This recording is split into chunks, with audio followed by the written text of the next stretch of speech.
খুব বেশি ভালো চলছে না প্র্যাকটিস। আমাকে 5টা ক্যাচ থ্রো করা হয়েছে, 3টা আমি ড্রপ করেছি, 2টা ধরতে পেরেছি আর একটাতে আঙ্গুল বাকি ফেলেছি, ফুলে গেছে। যেটা আমরা জানি পাবো এটা নিয়ে আসলে খুব বেশি এক্সাইটেড হওয়ার তো কিছু নাই। আমরা জানি আমরা জিতবো, আমরা বেস্ট টিম।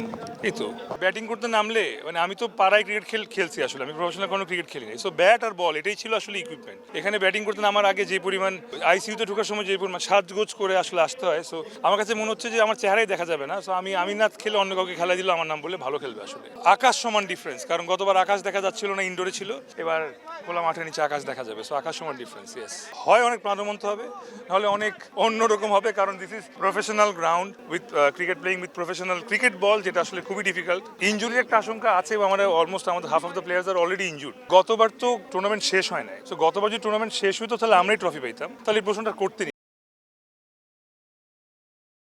এবার আমরা ট্রফিটা মানে এবার আমরা ইচ্ছা করি যে কোনো অনাকাঙ্ক্ষিত ঘটনা না ঘটলে ট্রফিটা আমাদের ঘরেই আসবে। I am kind of like সব কিছুই অল্প অল্প পারি। So I am an allrounder, but আমি খুব ভালো পারি স্লেজিং করতে। সো আমাকে স্লেজিং পজিশনে কোথাও রাখা হবে ফিল্ডিং এর। রানার শুনে না তো, মাঝামাঝি কোথাও থাকলে দুজনকে একসাথে স্লেজিং করা যায়। ঠিক আছে, মনে হয় আমি ছয় মারতে পারবো। দেখেন মাঝে মাঝে এরকম হয় যে বাংলাদেশ ক্রিকেট খেলতেছে এবং কেউ আউট হয়ে গেছে, তখন আমি থাকলে এখানে দাঁড়াই 6টা যে মারতাম না। এরকম স্বপ্ন সবার আছে।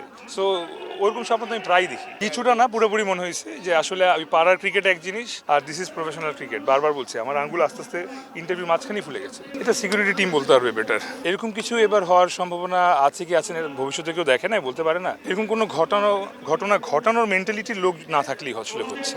That is the biggest part. মানে কোন খেলাতে আসলে চ্যালেঞ্জ থাকবে না, অ্যান্ড যত বড় দুইটা টিম, যত বড় বিপক্ষ টিম থাকবে, যত ঝগড়া হবে ততই হয়তো স্পোর্টের মজা। But we have to take it sportingly. এটা আসলে যেটা আমরা ভুলে যাই, আমরা সিরিয়াস হয়ে যাই সবসময়, and we take it personally. তো দিস ইজ এ স্পোর্ট। একটা শব্দ আছে যে টেকিং এভরিথিং স্পোর্টিংলি।